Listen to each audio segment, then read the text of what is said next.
Terus saya dari segi kelahiran kan tahun 43. Kalau tanggal lahir ya yang lah komputernya. Ya. 43. Sekarang 79. Lalu pendidikan asal dari masa anak-anak di kampung orang tani. Iya. Dari kecil sampai di SD, saya masih ngalami SD sekolah raya. Swasta di SMP Baktiase, kan ujian negara lagi. Swasta, dulu tadi baru ke Singaraja, tahun 62 selesai di Semuanya Negeri, baru lanjut ke Malang, ketemu Pak Lagon di Juking. Orang Dayak tadi? Tahun 62. Ketemu Pak Lagon di Juking, semula di Erlangga, terus pindah ke Brawijaya, angkatan pertama. Kemudian Brawijaya pertama kali saya yang angkatan pertama. Lagon di Juking di Malang gitu. Oh, itu Pak Lagon. Kenangan dosen saya yang saya hormati, beliau saya senang sama personalitinya, saya ngajar senang, kalem, tapi kelihatan orangnya pemberani gitu. Kelihatan pemberani. Mahasiswanya begitu dia baik, kalem, halus dia. Mahasiswanya tidak ada yang berani, hati main-main kalau beliau ngajar itu ya. Lalu itu wibawa kesederhanaan beliau itu yang pamornya yang itu beliau di atas umur, pendidikan saya jadi ekonomi perusahaan, lalu setelah berunut dapat kesempatan pasca sarjana di UI. Di UI lebih setahun di demografi di UI. Waktu itu Menteri Dekan Polisi Ekonomi Pak Ali Wardana, Menteri Keuangan, tanda tangannya Pak Ali Wardana, demografi. Tahun itu di lembaga demografi UI. Jika saya lihat mutunya UI apa, mutu mahasiswa UI, kampusnya di Salemba, masih di Salemba. Oh di Salemba. Saya tinggal di Keramat Lontar. Kosnya ada rumah kosong, di sana orang Bali, rumahnya kosong, kontrakannya sisa. Oh cepat di sana. Ada di Depok, ada juga di Salemba. Depok belum ada. Oh Depok belum ada. Belum ya. Masih Salemba. Lalu baru masuk kampus, apa slogannya gitu? Slogan kampusnya itu ya UI. UI kini, Indonesia kemudian. Fakultas Ekonomi UI kini, Indonesia kemudian. Itu slogannya. Pensiun terakhir? Pensiun terakhir saya mulai aktif masuk di Fakultas Ekonomi bulan Juli tahun 70. Masuk pelamaran pertama tahun 2070. Pensiun Januari tahun 2008. Saya sampai 10 tahun paling susah jadi dosen karena pekerjaannya berat dan ini kecil. Setelah 10 tahun sudah pengalamannya cukup tumpuk yang susah-susah, pengalamannya cukup. Setelah 10 tahun kesempatan jadi pimpinan fakultas wakil dekan. Setelah itu saya baru siap. Untuk di pengalaman waktu di mengelola adat seperti apa ya? Sebagai apa di keadatan mungkin pemangku adat atau apa? Adat saya setelah pensiun di adat saya ditunjuk sebagai penasehat, ketua penasehat dengan Pak Widiani. Saya yang ketua, Pak Widiani sama mungkin ada yang lain lagi. Dan itu memang yang jadi panitia itu kan memang juga barangkali kehendak yang Maha Pencipta, memberikan orang-orang yang diberikan indera keenam, ketujuh. Dan dia memang keturunan dia. Ya, itu juga ada unsur keturunan dia. Karena ada unsur keturunan, ada darah. Di sini juga di Bali kan keturunan itu buat pendeta Belanda, Brahmana itu belum yang di Belanda. Kan keturunannya diselidiki. Kalau dia pernah kawin dengan kasta lain, nggak boleh. Harus asli dari Brahmana suami istri, harus asli Brahmana sampai tujuh tingkatan, tidak pernah nyeleweng dari kastanya, baru boleh. Dari ada sana lalu apa yang kita lakukan dengan leluhur dia. Orang Bali ada asli leluhur. Orang Bali juga kita juga leluhur sebelumnya. Nah, saya kalau sembahyang masih ini juga Pak. Dalam artian memang fokus agama kan yang di Tuhan Yang Maha Esa.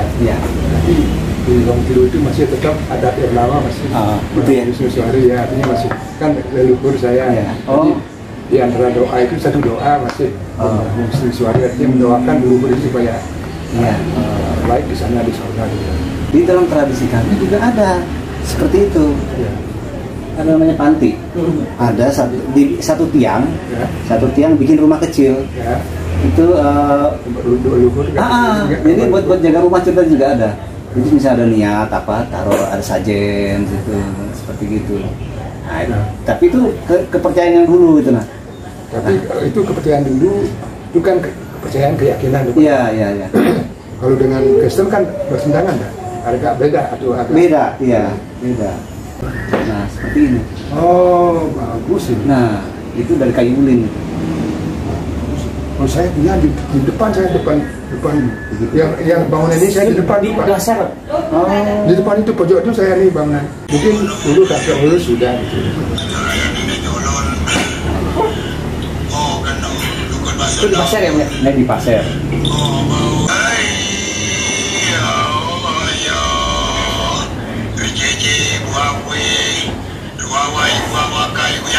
Itu bahasanya udah akan hilang-hilang. Nah, Saya mau sih. itu. Jadi karena di dalam rancangan undang-undang IKN itu tidak ada menyebutkan tentang masyarakat adat. Jadi di situ timbul lagi kekhawatiran bahwa kemajuan ini kan kota, bukan kota metropolitan lagi yang akan dijadikan nanti, tapi kosmopolitan. Jadi banyaknya bangsa-bangsa yang akan membaur nanti di kota yang mau dibangun itu. Nah itu sejak ditetapkannya di sana sebagai ibu kota, banyak timbul pro kontra. Yang pro-nya itu, oh nanti daerah kita maju, seperti kita ada punya kesempatan buat akan memperbaiki mungkin kehidupan kita, mungkin infrastruktur mungkin lebih maju dan sebagainya. Kemudian tidak kalah juga yang kontra ini, oh nanti leluhur kita, tanah leluhur kita habis, kemudian tanah-tanah kita leluhur tempat-tempat kita yang nenek moyang kita sudah habis digarap, kemudian bekas peninggalan leluhur mungkin habis, budaya kita habis tergerus. Nah itu memang pro kontra itu terjadi sekarang ini. Nah di situ yang jadi kekhawatiran. Aku bilang mungkin kita harus belajar dari pengalaman Bali. Bali lah tempat kita untuk belajar. Jangan sampai kita memulai dari nol lagi seperti di Bali waktu zaman nol. Bagaimana orang Bali itu mengelola kehidupan di tengah-tengah situasi yang sekarang modern kita bilang gitu ya. Tapi Bali tetap bertahan dengan budayanya. Ciri khasnya Bali tidak hilang. Tapi orang Bali sendiri pun maju secara pendidikan, ekonomi, mungkin sosial budaya, ekonomi. Mungkin itu yang itu yang mau minta sharingnya seperti apa. Tapi itu masuk akal wajar juga tuh Pak. Iya. Akal sehat bisa menerima itu. Iya. Tapi yang tadi asalkan juga bisa menerima itu Pak. Dua-duanya Pak beralasan bisa dipertanggungjawabkan. Yang menolak maupun yang menerima sama-sama menerima, beralasan bisa cukup sehat alasannya. Iya. Cukup beralasan dan cukup sehat, cukup bisa dipertanggungjawabkan. Cuma gini, kita tidak akan bisa menolak karena programnya jalan terus. Bagaimana supaya terakomodir yang menolak sama yang menerima? Sekarang kan kalau menurut hemat saya itu kan ada unsur politis kekuasaan. Iya. Kekuasaan is ansih politis. Satu hal yang mungkin menurut dugaan saya yang mempengaruhi menentukan memang kekuasaan. Di antara kebenaran itu hakim mengadili dua perkara yang sama-sama benar, sama-sama kuat. Bagaimana sulitnya mengambil keputusan yang adil? Kan itu sulitnya. Ini benar, ini sebuah benar. Mana yang adil? Itu sulitnya. Sehingga di sanalah hakim itu diberikan julukan yang mulia karena dia wakil Tuhan. Tidak boleh kamu melon salah satu karena kamu harus betul-betul adil mencerminkan suara Tuhan. Itu sulitnya hakim kan ya, karena tidak boleh dia kalau dia sudah mulai belokkan ke pasal ini udah mulia lagi, udah suara Tuhan lagi, bukan yang mulia lagi. Kalau dia disebut yang mulia itu mesti udah betul-betul namanya hakim adil yang betul-betul. Tapi adil itu kan tidak pernah adil. Tidak pernah yang benar-benar adil itu susah. Selalu aja ada. Pasti ada yang dikalahkan. Ada saja tidak pernah. Keadilan itu tidak pernah. Tidak pernah 100% sempurna betul. Mungkin kawan saya juga tidak pasti benar gitu ya. Tapi baru nanti dengan kita terima dengan logika kita ini. Iya. Lalu tadi bilang kan ada unsur politik penguasa kekuasaan. Iya. Lalu hal-hal yang tadi Bapak sampaikan itu di Bali memang prosesnya terjadi demikian. Ada beberapa kali pergantian kepala daerah gubernur. Waktu kepala daerahnya Pak Mandri, Gubernur Bali Bagus Mandri, beliau itu kan ahli budayawan. Budaya Bali yang paling kuat dan Bali maju, warisan budayanya sampai sekarang masih banyak pesta seni dan warisan budaya lain. Lalu juga sampai nama beliau diabadikan menjadi jalan protokol Semanggi, jalan utama di Provinsi Bali. Beliau itu dari segi pemikiran beliau dan pendapat beliau, filosofi beliau tentang Bali dan budaya Bali paling berperan. Nah, waktu beliau menjabat sebagai gubernur, karena begitu beliau kuatnya dalam hal budaya Bali, mempertahankan, melestarikan budaya Bali, sehingga kebijaksanaan beliau itu pun mempengaruhi masuk di dalam kebijaksanaan, dalam ini undang-undang perda segala dalam perda dalam kebijaksanaan. Setiap perda, peraturan, kebijaksanaan yang menyangkut budaya, sentuhan budaya, diseleksi. Jual tanah untuk apa? Orang mana? Stop, nggak boleh. Orang apa bikin izin apa, bikin perusahaan, bikin kafe, bikin apa, nggak boleh. Mengganggu budaya. Bikin lapangan golf yang ini dekat dengan ini, nggak boleh. Bikin izin ini, kalau boleh sedikit bersentuhan negatif, no. Itu waktu udah bagus nanti. Waktu Pak Gubernur itu bagus suka, ya. Beliau lebih luas deh. Mungkin lebih sosioekonomisnya lebih masalah ekonomi lagi. Ekonomi. Ya. Sini mau bikin izin, bikin hotel, bikin ini. Boleh. Boleh tuh. Banyak pekerjaan, lapangan kerja rakyat. Ya. Rakyat sejahtera. Bikin izin ini, boleh kasih izin. Ya, dia bisa masuk. Nah, itu antara lain mungkin Ya. ketat, longgar. Ya. Mana yang lebih baik? Ya. Kan itu sekarang. Ya. Susah memang ya. Tapi ya itu tadi budaya jalan, ekonomi juga masuk ya kan. Tapi kalau tadi mempertahankan 100% budaya, nggak bisa juga kan? Nggak bisa juga. Tapi kan punya mimpi. Iya. Kita punya mimpi. Iya betul. Ya ada visi, Mimpinya. Iya mimpi. Saya tanya Pak Gubernur di Bagus Mantre, karena kebetulan anaknya saya yang bimbing skripsi. Oh. Bapak lo semua. Anaknya kan saya bimbing skripsi, mantan wali kota ini. Iya. Dulu sering ke sini, waktu masih mahasiswa tingkat terakhir. Sama wali kota datang ke sini upacara. Oh. Lalu waktu itu kan beliau sama-sama benernya. Iya. Di Bagus Mantre selesai jadi gubernur, jadi duta besar di India kan gitu naik pangkat. Oh iya. Di Bagus Suke selesai jadi gubernur juga berarti diakui pemerintah jadi duta di PBB. Iya. Kan sama-sama benar kedua-dua beliau politiknya. Iya. Di Bagus Pak Mantre waktu itu jadi duta besar di India, anaknya sedang bimbingan skripsi sama saya. Lalu beliau Idul Fitri kan beliau tugas di India. Iya. Atas nama bangsa Indonesia agama Islam. Iya. Lalu pulang ke Bali, lalu berlibur hari Idul Fitri, anaknya ke sini sama saya, bilang, Pak, Haji pulang. Iya. Haji pulang dari India libur cuti. Bapak kalau mau main ke sana sudah sediakan waktu sama Haji. Ya karena beliau yang beri kesempatan peluang saya, kan seolah kehormatan bagi saya. Iya. Ini Gus kapan dia ke sana? Iya. Dia nanti jam ini datang saya ke sana. Dan datang saya ke sana. Ya, Bu, ini ya, Pak. Aman, Pak. cerita kami kau satu poin pertanyaan kan yang budaya. Iya. Karena saya bidang SDM, anak saya bidang ilmu saya kan bidang SDM dari zaman SDM budaya manusia, demografi budaya manusia. Kerjaan saya bidang. Lalu saya tanya dengan beliau, Nanti Bapak udah Pak Gubernur, nanti gampang aja. Nanti tambahan. Ya. Polusi dari hulu sampai sekarang banyak perubahan. Aman aja. Penduduk Bali nanti generasi mendatang 25 tahun mendatang kira-kira bagaimana menurut Pak Gubernur yang baik ke depan itu yang diharapkan ke depannya orang Bali 25 tahun lagi dengan perubahan seperti sekarang ini bagaimana jadinya nanti 25 tahun? Wah, lama dia Pak. Coba pertanyaan saya mungkin kena gitu ya. Kena pada beliau ini. Sudah saya ceritakan lagi. Jadi pelan-pelan. Mungkin karena sebelumnya biasa-biasa aja ceritanya. Iya. Angkatan Laut Kidul spesifik setelah poin itu dia serius dia. Iya. Dia jawab. Kita lihat India. India itu budayanya sangat beragam.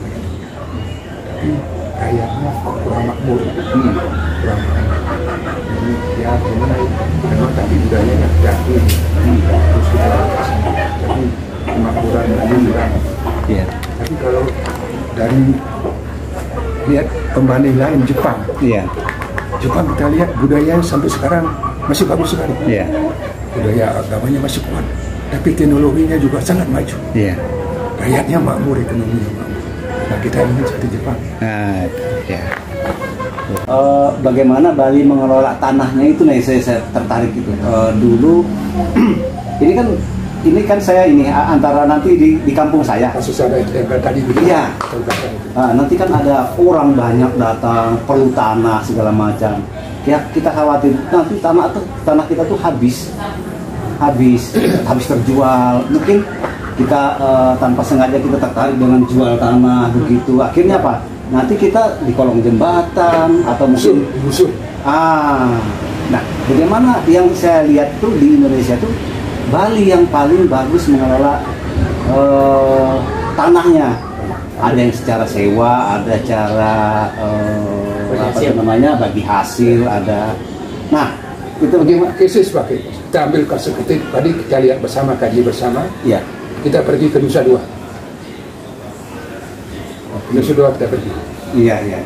Nusa Dua itu bagian dari Pulau Bali, bagian atas selatannya, Iya. bisa tadi sore.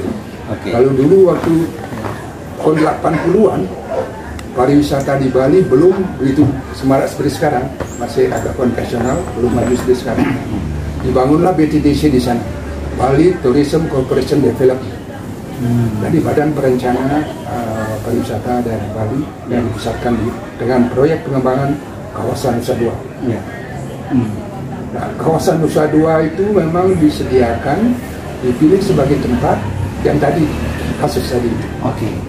Artinya mengisolir jangan sampai penduduk tercemar, terpengaruh, tergerus oleh arus itu. Oh oke. Jadi sengaja memang satu kawasan dibuat yang masih asli. Asli, tapi menampung seluruh kebutuhan internasional. Terus, bagian daripada Pulau Bali, tapi bagian pinggir pantai selatannya ditutup dengan pintu gerbang. Oh. Jadi kalau kita masuk ke sana, maka perasaan kita ada di Bali. Oh. Baru masuk, wah pintu gerbang Bali. Tapi begitu masuk, kita berada di New York.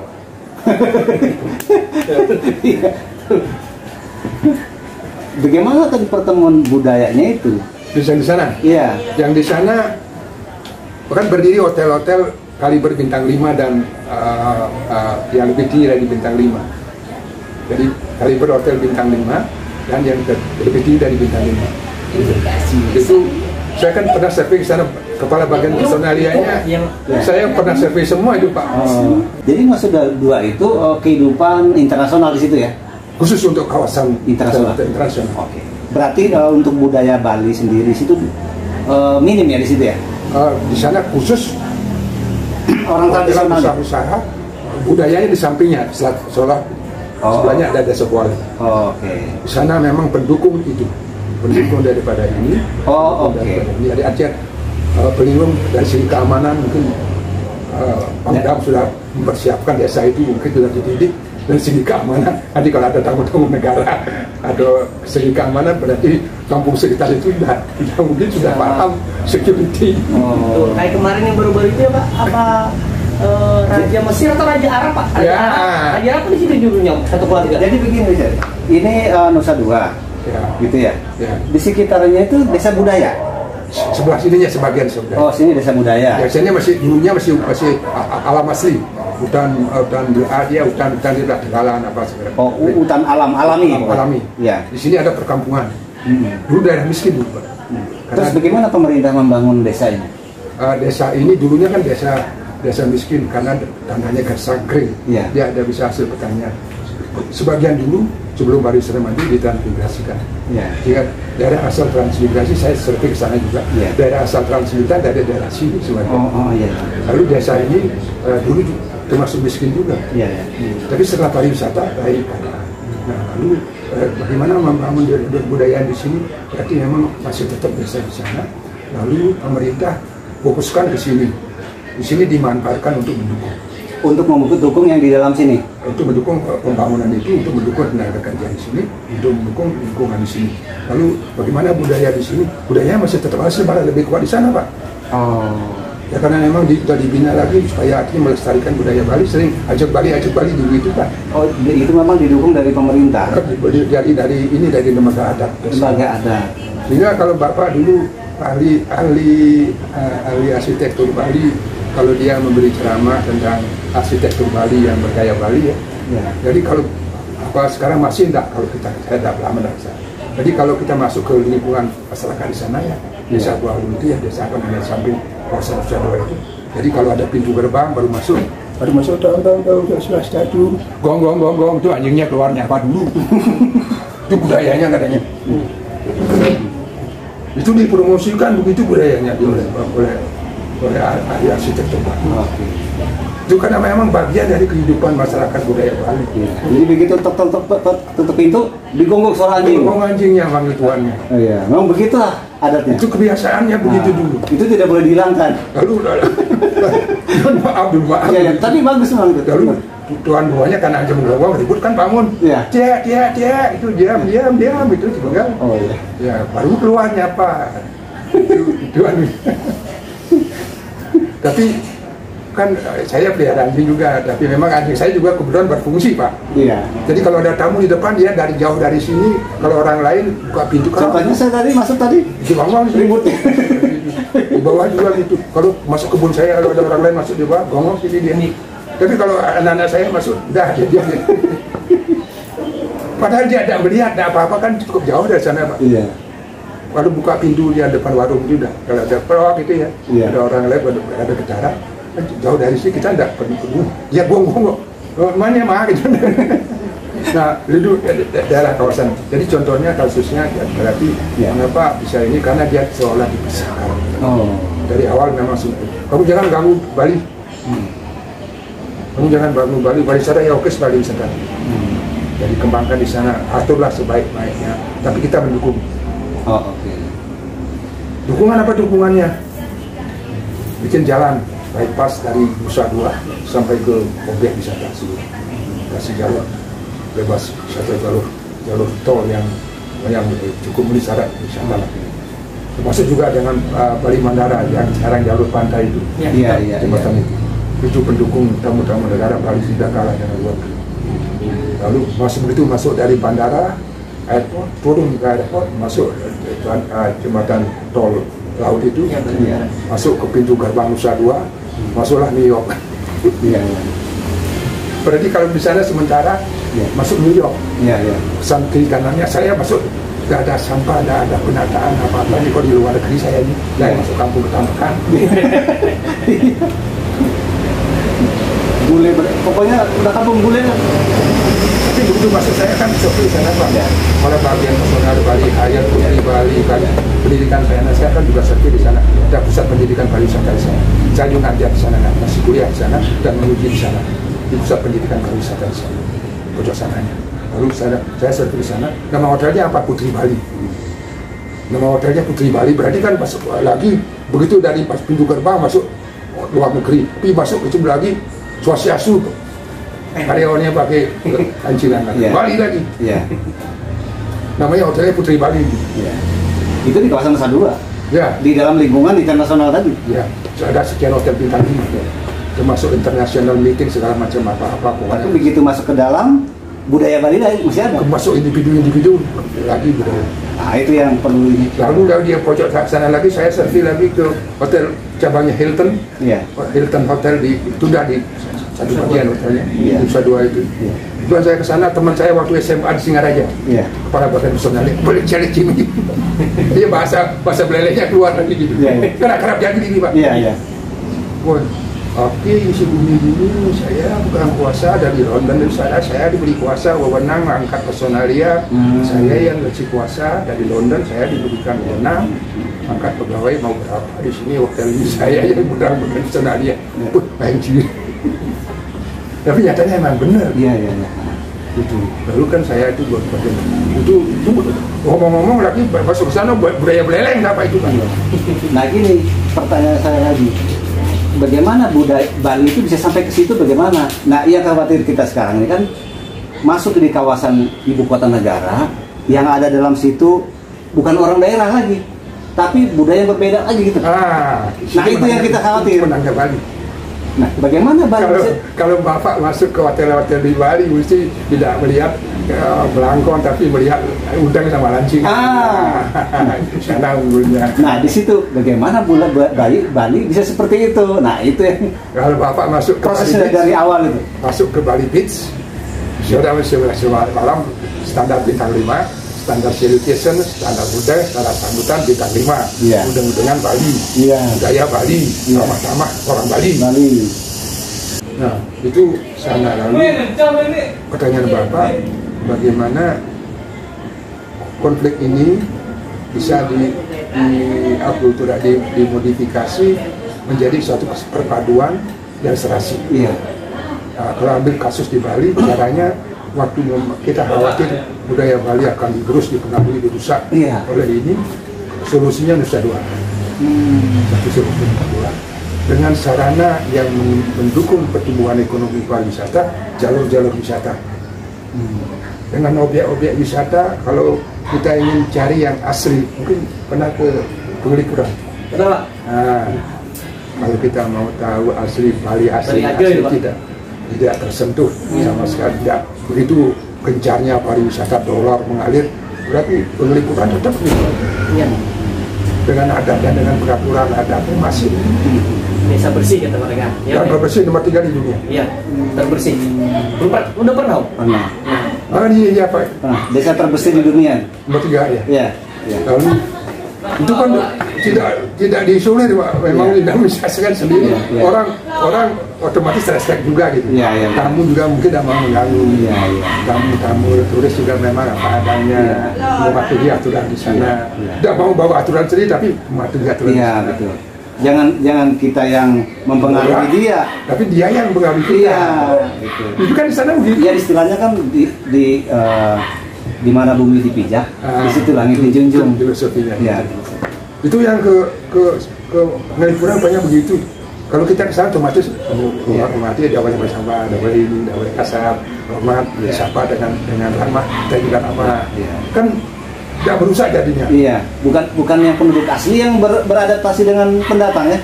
Tapi pendatang yang beradaptasi dengan adat setempat. Tapi kalau dia di Kuta dia apa-apa kan lain, mungkin ada kafe.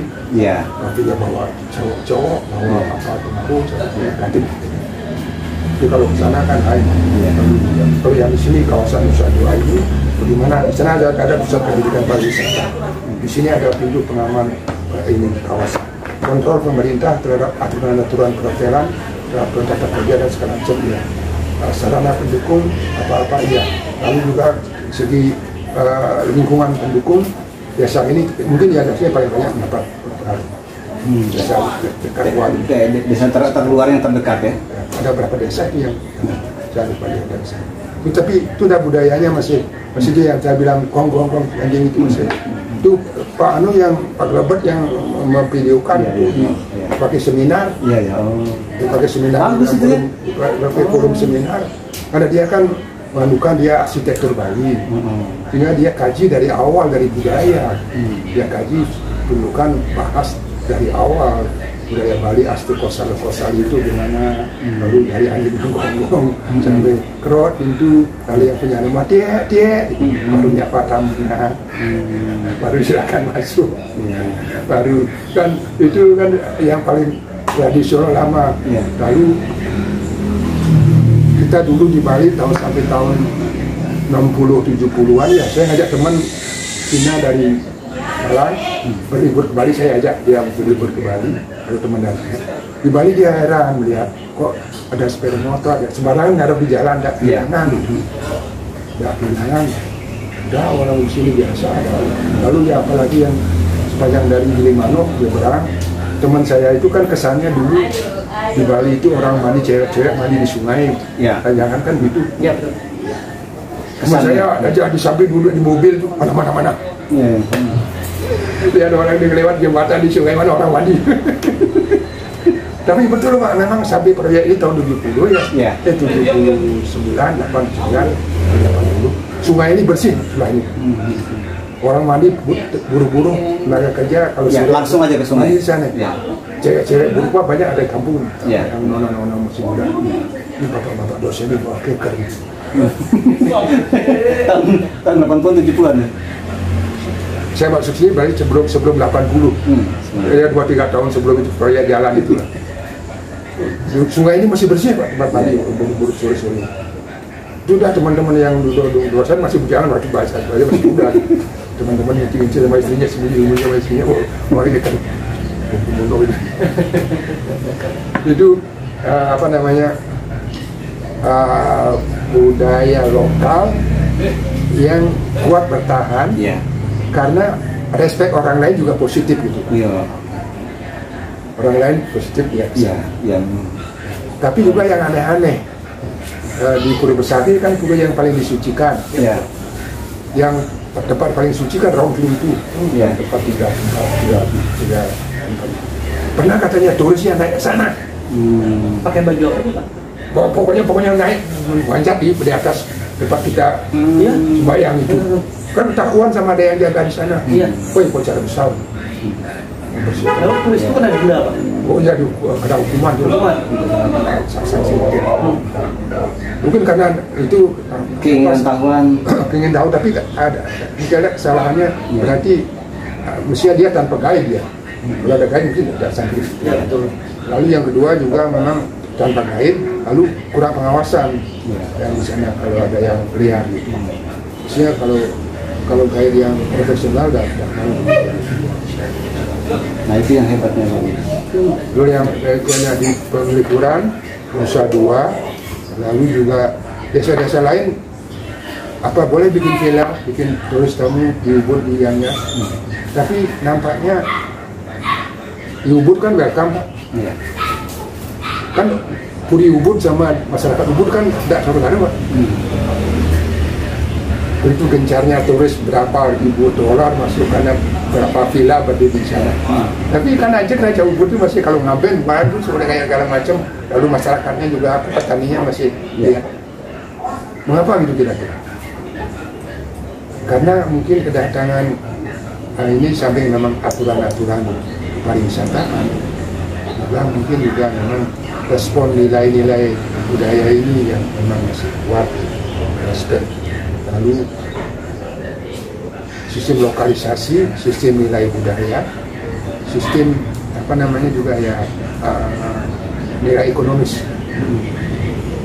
Kasus di sana yang Bapak mungkin jadi katakan ada kata-katanya jadi turut pemikiran. Lalu dua pendapat pro kontra antara yang ini beralasan benar, yang ini juga beralasan benar. Lalu kebijakan pemerintah sekarang sementara terus gitu ya, kuasa-kuasaan. Tapi yang kekhawatiran itu juga beralasan beda dengan bukti ada kami kemarin. Lalu yang penyidikan juga beralasan benar. Jakarta ada muat lagi gitu. Mau dimana kita bikin pemerintahan kan beralasan juga. Lalu jalan tengahnya gimana supaya kepentingan itu sama-sama jalan semua. Bapak mengambil kasus Bali dipengaruhi oleh luar negeri yang segala macam banyak yang mempengaruhi Bali kok masih bisa begitu. Nah itu juga budaya Bali juga itu kan Pak Gubernur bilang budaya kita ini terbuka, siap menerima masukan-masukan atau integrasi perkembangan budaya ini. Nah ini kalau di sana penguyuban keluarga bersatu gimana setelah turun temurun Pak? Nah itu kan setelah dari awalnya kan mungkin 1-2 orang turun temurun anak cucu kawin itu yang payung wadahnya itu ada Pak? Kepala adat. Ya kepala adat. Kalau kita di sana kepala adat itu dia tahu silsilah itu. Dia ini kamu turunan ini. Nanti pada saat nikah, pada saat di sini nikah, ini diceritain dia dari dia bapaknya lahir dia itu diceritakan itu sampai dia sekarang siap menikah itu diceritakan silsilahnya. Jadi makanya orang kepala adat di sana tuh dia harus tahu ini urutan sampai ini keturunan itu.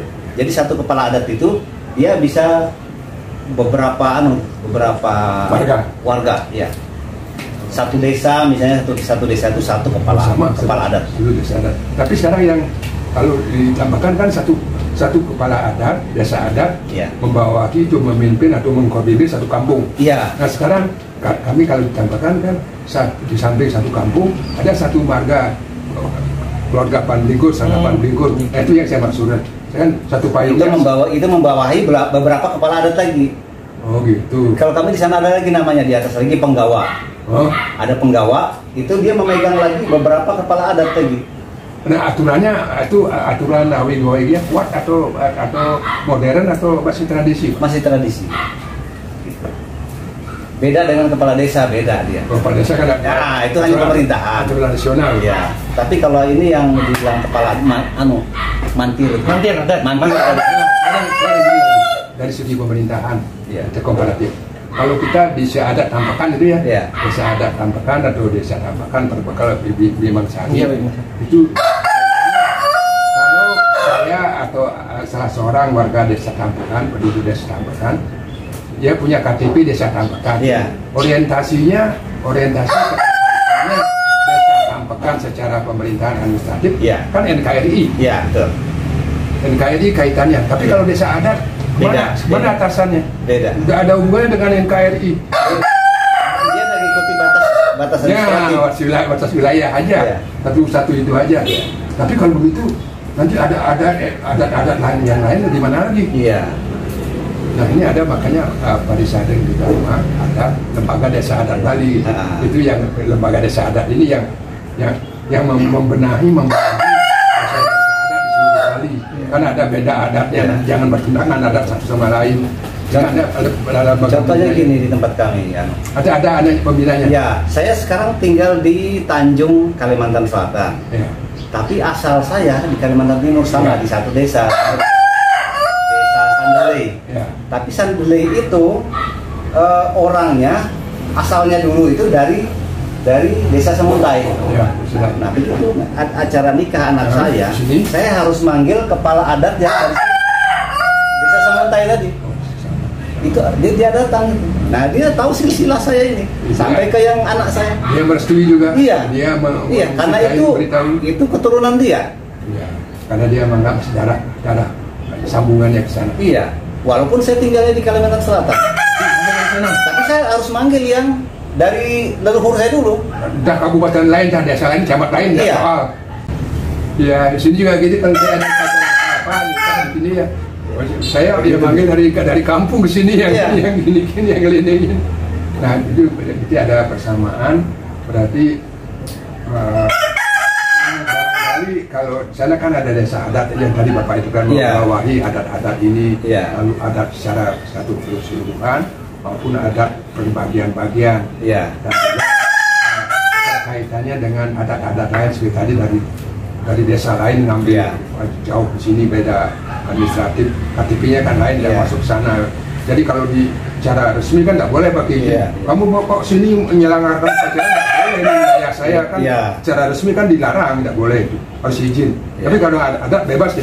Artinya bukan apa-apa sih, hanya kita ingin kalau ada yang baik kita. Lalu kalau kaitan dengan gereja itu dengan ada bisa sejalan, ada kemungkinan apa namanya, ada perbedaan-perbedaannya.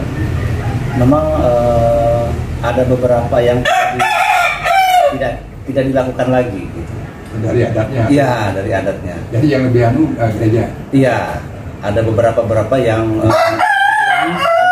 ada unsur penyembahan, itu ditiadakan. Jadi hanya lebih ke unsur budaya. Begitu, tidak ada penyembahan. Itu yang sekarang ada perubahan karena contoh perpaduan antara Kristen dengan kepercayaan leluhur dulu. Itu ada. Misalnya acara pernikahan acara pernikahan itu masih ada adatnya, misalnya dia memanggil orang kepala adat masih ada berlaku. Kemudian ada tarian-tarian misalnya itu ada bulan. Itu biasanya rata-rata itu 2 hari. Hari pertama itu pernikahan adat itu ada. Nah, di situ ada namanya akulturasi ya. Akulturasi perpaduan ya. Ya.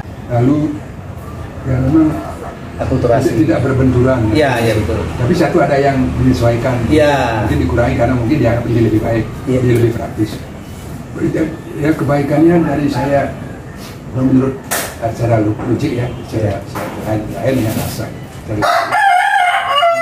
Kristen dengan yang kita tahu juga dengan yang lain itu kan kadang dari Kristen Katolik Protestan itu kan lebih praktisnya yang kita harus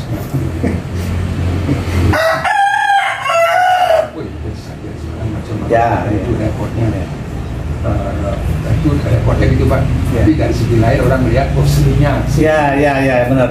Tapi kalau dari Kristen kan praktisnya datang dari sini. Dan yang lain tidak betul repot. Lalu saya mengakui kebaikan di sana. Saya ada yang saya anggap lebih baik. Seperti tadi kan Bapak adat Kristen dengan di sana kan ada saling mengisi aja. Berarti kan mengakui ada yang lebih baik sedikit itu yang digunakan ini ditunda dulu gitu. Itu yang memang tidak bisa. Karena terus terang ya untuk yang Kristen sendiri itu memang kalau saya katakan lebih banyak pakai budaya universal ya. Cenderung ke barat lah gitu. Budaya misalnya cara pernikahannya pakai jazz misalnya, kemudian pakai alat musik band. Oh kita ikut-ikutan. Itu kan sebenarnya kita ikut budaya dulu ada seperti. Tidak ada kalau orang ngawin ya kawan ada yang sambut dan begitu kelilingin selesai. Terus kan ada resepsi undangan pakai segala macam lagi. Itu budaya kita dulu kan tidak ada. Tidak ada gitu yang dulu kan kalau ada yang nganter universal seperti itu.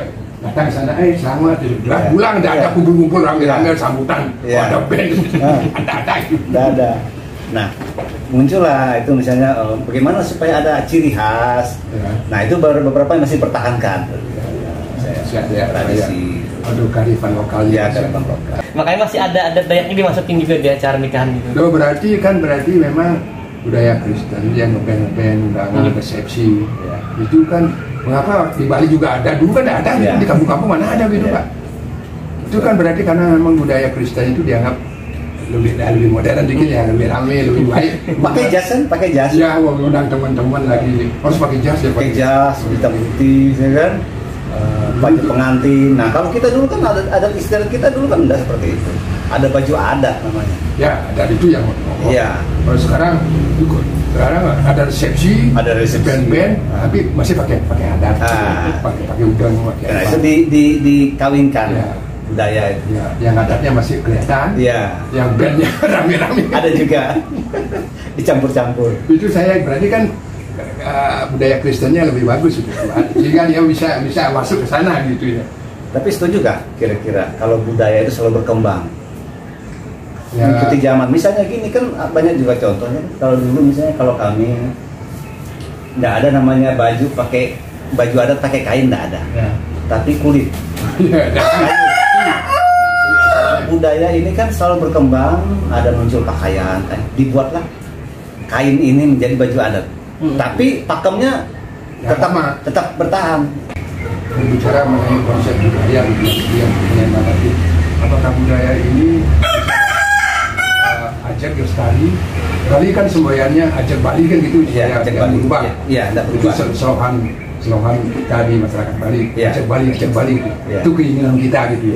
Oh gimana keinginan kita ajak Bali supaya ada berubah emang. Dunia berubah gitu. Artinya teknologi berubah. Orang dulu sekarang semua dari anak kecil pakai HP begini. Gimana dulu ada di telepon kering, sekarang nggak ada kering pakai gini aja. Kan sudah berubah itu, ngomong dari sini sama di Kalimantan nyampe. Karena teknologinya berubah. Lalu Bapak tanya sama orang Bali, bagaimana Anda yakin Bali akan ajak enggak? Bapak itu dia. Bapak budaya Bali bisa ajak enggak nanti sekian puluh tahun ke depan? Kan begitu. Itu. Jawabannya gimana? Apa jawabannya? Susah. Kalau saya susah. Kalau bisa berubah, saya ada konsekuen.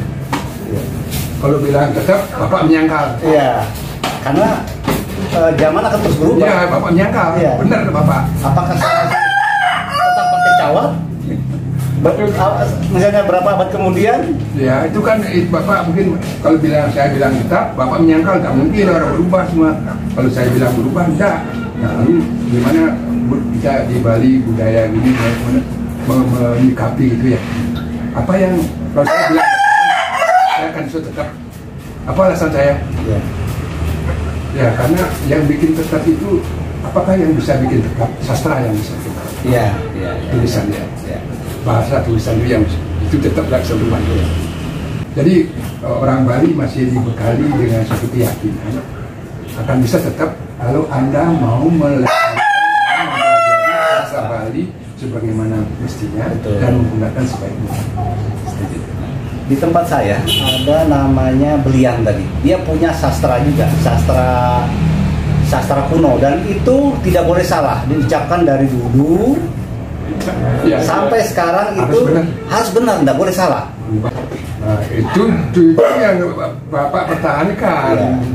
Saya kan juga ini kalau disuruh ucapkan Tesani umur juga, Pak, saya pikir hampir 10 tahun kalau kita masih anak muda sekarang masih percaya sastra itu tidak berubah, tidak berubah. Tapi kalau kemarin dulu pakai jas, cara berpakaian itu bisa berubah. Berubah. Iya betul. Lalu bahasanya, lalu sastra dengan bahasa. Iya. Bahasanya mungkin itu memperkuat. Iya. Karena kalau bahasa Balinya itu masih berkait dengan sastra dan bahasa jadi satu. Lalu yang bikin itu yang bikin masih kuat posisinya sastra sama bahasa. Filosofi mungkin tidak berubah juga. Filosofinya ya. Iya. Nah, jadi sastra dengan bahasa ini menjadi satu dengan keyakinan. Iya. Lalu yang tertinggi memang dari beberapa unsur budaya itu memang agama yang tertinggi. Ya.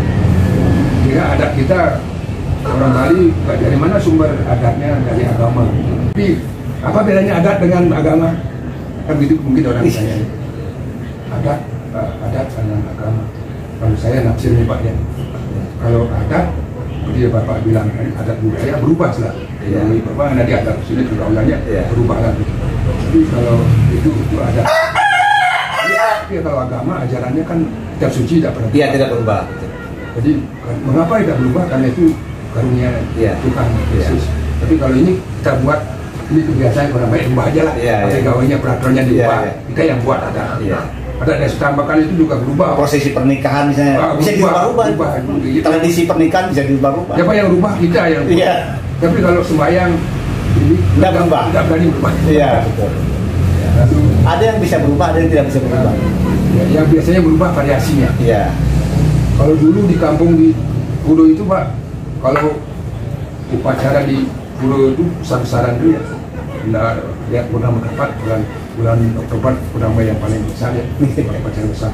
Orang bikin bajekan canang sajen itu ya, setinggi nggak bisa diangkat. Tapi sekarang udah berubah, hanya kali-kali setinggi 1,5 meter, supaya gampang berubah.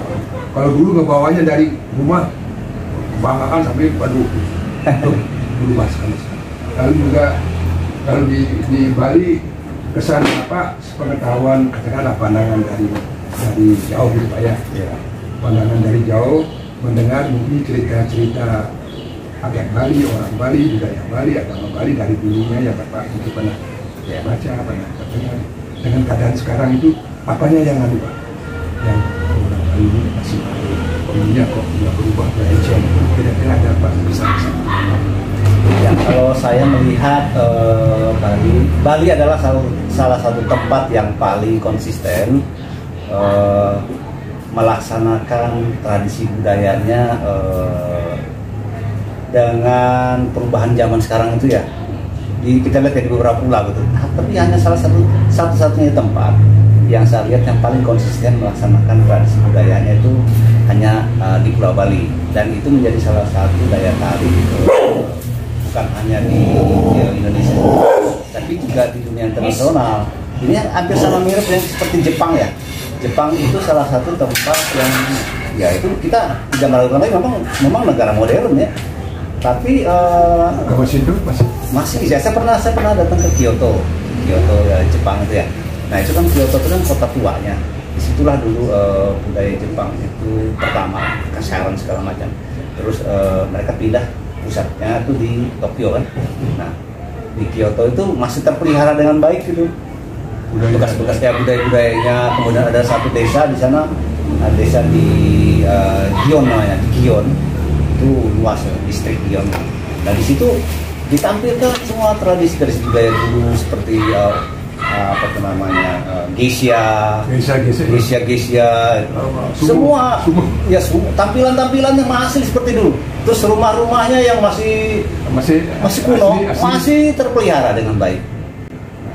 Tapi kalau di Pulau Bali, di sini kelihatan aslinya masih kelihatan asli, ya masih banyak. Di mana-mana satu pulau lah di sini. Tapi saya melihat yang lain yang dari segi perasaan saya sendiri banyak berubah itu adalah memang kalau budaya apa-apa pengabenan udah banyak berubah. Cenderung memang ada kremasi. Iya. Kremasi secara modern. Ya. Tapi kita dulu memang juga diakui benar. Iya. Salah. Ya. Cuman dari yang lama ada perubahan. Ya. Nah lalu itu dari segi apa namanya prosesi adat budayanya memang banyak perubahan.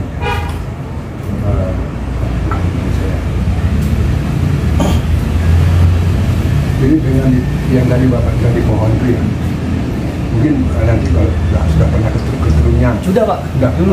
Zaman Bapak dulu Trunyan kita mani. Nah itu di kami juga ada seperti itu. Dulu ada yang ditaruh di dalam pondok juga ada. Ada juga didudukan di pohon besar. Si anu jasad tadi didudukan di pohon besar. Di pinggangnya dikasih mandau, ya dibekali, kemudian ada beberapa ditaruh dalam lanjung atau apa bekal-bekal dia, misalnya ada peralatan masak atau apa, pokoknya peralatan dia selama dia hidup dikasih di sampingnya dia. Itu ditaruh didudukkan di pohon besar, ada juga itu seperti bekalnya bagi perlengkapannya dia. Ya, nah itu saya pikir sama kayak di Trunyan jadinya kan? Di Trunyan itu Baliaga ya? Termasuk Bali asli juga itu. Cuman makanya mengapa disebut Trunyan? Kata Trunyan itu kalau Pak mungkin pernah dengar apa artinya itu Trunyan. Trunyan itu asal katanya taru kan pohon. Dan kemenyan. Taru dan kemenyan. Sehingga kalau apa-apa ditaruh sana tidak bau gitu. Tidak bau. Itu sehingga taruh di sana ya. Sehingga tidak dikubur ya yakin taruh sana tidak ganggu gitu. Taruh menyan. Taruhnya lalu budaya, unsur budaya. Saya baca dari bukunya ya budayawan ini yang tadi kan kita budaya Bali berubah, budaya Dayak juga mengalami perubahan. Yeah. Perubahan yang mungkin saling berbaur antara yang modern dengan yang konvensional. Lalu dari segi budaya unsur-unsur budaya itu mungkin dapat sesuai kita tukar pikiran sharing.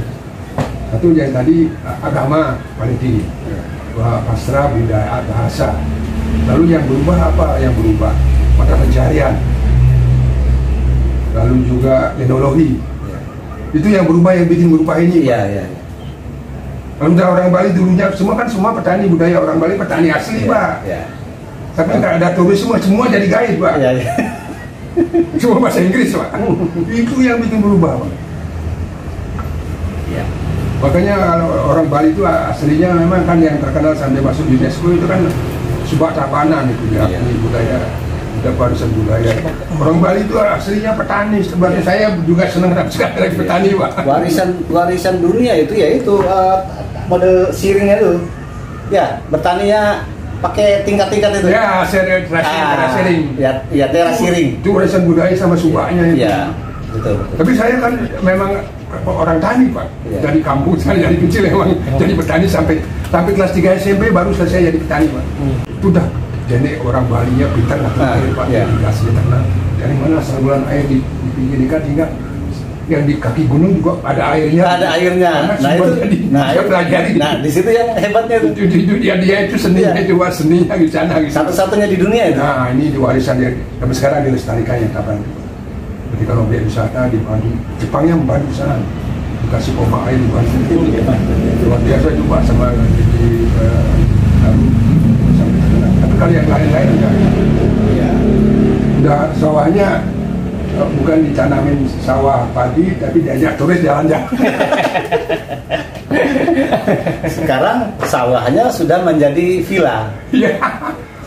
Yang jalan bukan sapi. Yang dijual sekarang kan bukan padinya, tapi pemandangan view-nya lalu diajak ke sana, lalu yang diajak dari petani ngomong bebek, sekarang turisnya jalan-jalan. Iya. Jadi bawa dolar dia. Iya betul. Tapi itu kan double impact ya. Ya. Bukan hanya dari padinya sekarang dapat, tapi view-nya juga dijual. Mahal sih, mahal Iya.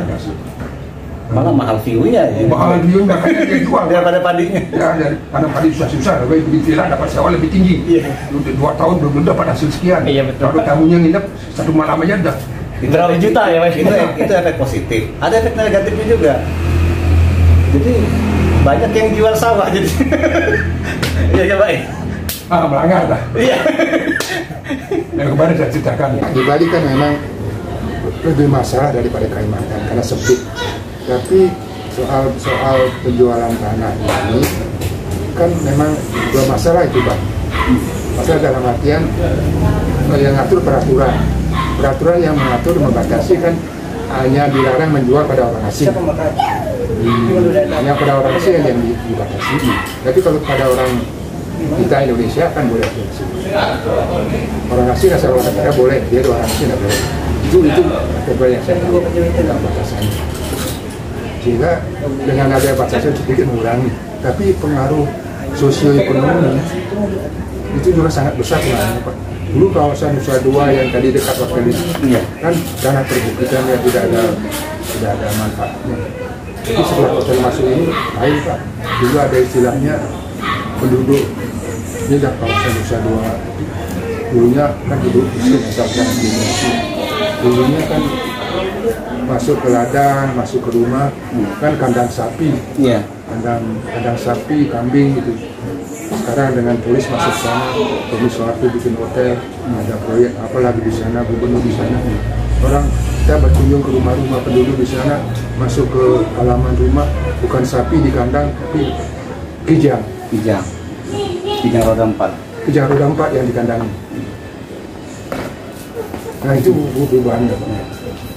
Terus itu tanah itu mereka jual atau sewa sistem? Kalau dia hotelnya Pak Harto kan mesti pasti diambil. Iya. Cuma sekarang ini kalau sedengar itu sistem yang ini dari teman-teman ya, dari teman-teman itu ya. Jadi mereka sekarang Bali sekarang udah mulai paham gitu bagaimana mengelola tanah. Jadi ada yang sistem sewa 25 tahun, misalnya kontrak gitu. Bisa bangun hotel, per arenya kalau salah itu daerah yang paling pertamanya yang paling mahal itu kan satu are itu kan 10x10 itu 1 M ya kan? Satu are 10 kali 10 meter persegi, 100 meter persegi satu are itu harga pasaran sekarang. Harga itu kalau harga jual bisa 1 M katanya itu ya. Kalau sekarang dengan krisis ekonomi mungkin kalau dulu ya. Dulu di daerah sekitar sini juga mungkin hampir sekian. Tapi kalau di sistem sewa itu per area itu bisa 25 juta gitu ya, per tahun gitu ya. Artinya kalau dia punya 1 hektar, itu artinya kan berarti dia punya 100 area. Artinya harus 25 miliar. Tapi kalau nilai itu dengan harga ekonomi seperti itu dibandingkan dengan kalau tandurin padi atau dia jual habis begitu aja. Nah sebenarnya kalau ya di pedesaan sih kalau adat aslinya memang ada kita melarang jual tanah. Melarang ya. Sebenarnya kita terima warisan. Masuk 2 kali lah gitu. Terima warisan tanah berupa kebun dan tanah. Nggak boleh dijual. Dibagi-bagi boleh sama Pak Waris. Tapi belakangan berkembang karena pengaruh segala macam, sosial ekonomi, pendidikan dan sebagainya. Yang aturan adatnya tidak boleh dijual, dibuatkan celah-celah. Ada dana yang peta memenang sanggah. Sebagai alasan yang membenarkan dipakai perbaiki berajan leluhur yang punya yang mewariskan di tempatnya para leluhur yang ngasih warisan kita buatkan tempatnya dijual sedikit sisanya lebih banyak. Kan itu yang pada peluang yang diamankan dipelintir lalu Kalau aslinya sih tidak boleh, tapi karena kebutuhan ekonomi juga kebutuhan pemerintah, proyek pemerintah, ada juga kebutuhan ekonomi. Tapi yang masih kuat itu ada jalur hijau masih kuat. Ada juga ada kawasan-kawasan yang memang dipertahankan. Kalau dekat Purul, dekat Liwis itu memang sudah kasih, tidak boleh. Tapi sebagian lain lagi yang ada pengaruh kuasa lebih kuat di toprak saja gitu. Itu kadang-kadang. Nah, kalau bagaimana tanah-tanah bisa dipertahankan, tapi kalau di Bali barangkali juga, kecuali kalau masuk ke pedalaman masih ya. Tapi kalau masuk ke pinggiran di perkotaan udah semawut juga Pak, udah banyak juga. Tapi kita dibilang Pak, pro kontranya jalan Pak. Dalung daerah dulu kan daerah terlantar, daerah begitu produktif lah, daerah tidak begitu subur, penduduknya jarang, hasilnya tidak begitu produktif, sehingga orang banyak punya tanah tapi tidak begitu kaya. Tapi sekarang proyek pindah ke sana, hanya orang datang ya kan banyak di sana, lalu tanahnya kan jadi mahal. Sehingga yang dulunya sederhana, jual satu hari aja dah lumayan. Jual satu hari tidak usah kerja-kerja dah dapat satu hari sampai 1 miliar biasanya, terus 1,5 miliar. Kan ada ongkang-ongkang aja dah cukup. Kalau dulu kan dikerjakan, ditanurin padi gitu, apa oleh hasilnya seberapa. Itu yang mendorong juga kemungkinan. Sekarang Dalung itu tahun 70-an baru saya kesini, waduh misi ada lantar orang tanam padi, tanam apa, apalagi dia ada bikin sekarang dibikin komplek perumahan, proyek ITN, proyek penyembang, wah maju. Nah, lalu pro kontranya yang kalau dari segi itu yang menang yang pro Pak, yang pro yang menang, ya. Yang pro yang dibela. Lalu kalau yang Nusa dua-duanya dibela. Adanya saya tidak tahu Bali, budaya Bali saya budaya sendiri, tapi budaya Bali boleh di sini.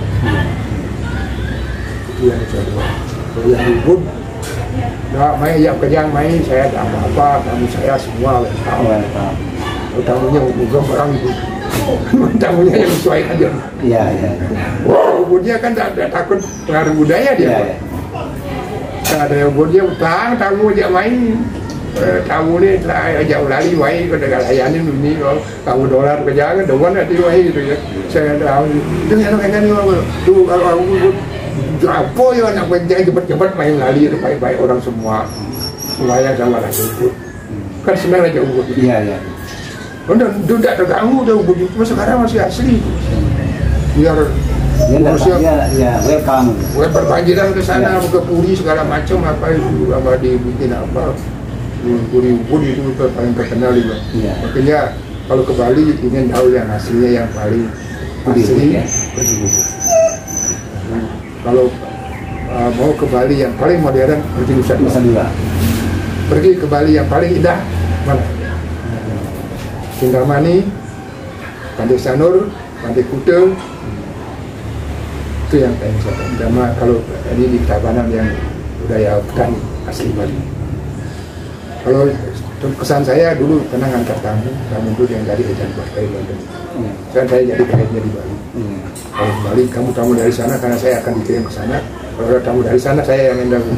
Saya jadi guide-nya gitu. Saya dulu gitu bisa jadi guide Pak. Karena dulu tamunya kerjasama dengan sana. Tamunya berkirim ke sini. Tiap bulan gantian 3 orang. Selama waktu saya udah nganter kemana. Memang yang diantar tamu dari London itu yang paling berkesan itu dari pendelokan di Kintamani. Dia sendiri, very nice. Itu sekarang udah bisnis. Lalu kalau Pantai Kuta kan, semawutnya itu.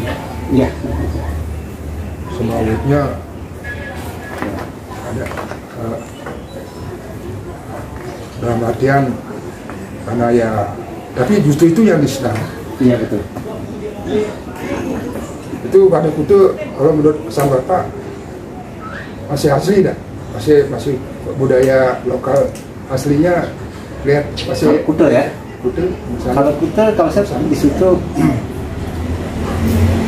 lebih banyak sih lebih banyak yang dari luar masuk Pak seperti ya, sepertinya. Kalau saya lihat karena saking banyaknya crowd itu dia. iya crowded saya lihat ya, budaya sangat bercampur saya lihat rasanya. Tapi kalau Pak, menurut yang saya tahu dari awal di Ahmadiyah tahun 70 memang agak terdesak sana Pak. Terdesak budaya-budaya. Dulu kalau Orang di situ datang ke sini berganti. ya, dulu kan pantai itu kan penduduk desa sana yang punya pantai. Iya. Tempat pacaran agama, tempat Ya. hiburan, segala macam kan pantainya orang desa. Iya. Sekarang udah ada. Sekarang orang luar saya lihat. Guide-guide-nya di situ, kemudian orang-orang yang berjualan di situ pun banyak dari luar. Karena emang Maaf, bukan cerita ya, dari pulau lain, dari Pulau Jawa, dari itu. ya banyak termasuk yang mengontrak dari Sumatera malah. Iya. Ya karena memang ada peluang sana Pak. Dari Sulawesi. Ada peluangnya yang memang menjanjikan kan. Iya. Dan juga lalu dulu dia kan di sana kalau ada yang nyepi, Ya. kan orang ke pantai. Udah ada sana Pak. Udah di hotel semua. Lalu juga tapi memang menguntungkan masyarakatnya juga iya Pak. Iya. Dialihkan ke cara lain. Iya. Dari segi itu bro. Tapi dari segi kelestarian budaya Itu yang tergerus. itu yang Iya. udah. Cuma yang tinggal kenangan hanya udang sama itu aja jual kenangannya. Tapi kalau kenangan dulu kan berbanjar, istilah berbanjar, Iya. boyong di Banjar, kata apa-apa di Banjar sudah punah. Lalu kita kembali lagi. Ini perlu artinya Ya. Ya, so. Izin sama beliau ngobrol. dilema pro kontra ini saya kalau dari segi pemikiran kemungkinan bagaimana kalau Bapak mungkin artinya dengan bertemu dengan teman-teman kan ada pemikiran ada dengan sharing gitu ya gimana kemungkinan yang baiknya Iya. kalau menentang sama sekali harus ada Susah. di stop atau dihalangi atau diapakan ya kecuali membenahi bagaimana tata caranya supaya ya artinya baiklah dalam artian dari segi pemerintahan, dari segi program pemerintah, dari segi terutama dari masyarakat dan alam. Yang itu bukan hanya kritik masyarakat setempat, dunia yang mengkritik. Iya betul. Masalah lingkungan itu kan Paru-paru bukan hanya masalah daerah. Paru-paru dunia itu di 20 bisa suara nanti. Iya betul. Sama Uni Eropa itu tidak mau beli barang dari Indonesia itu bisa alam paru-paru dunia itu diganggu itu tidak mau beli barangnya itu kan boikot pendapat sana juga tapi dia kan ada juga kepentingan tapi kalau kita kan ada kepentingan kita kepentingan saudara-saudara kita yang di sana juga kita bisa harap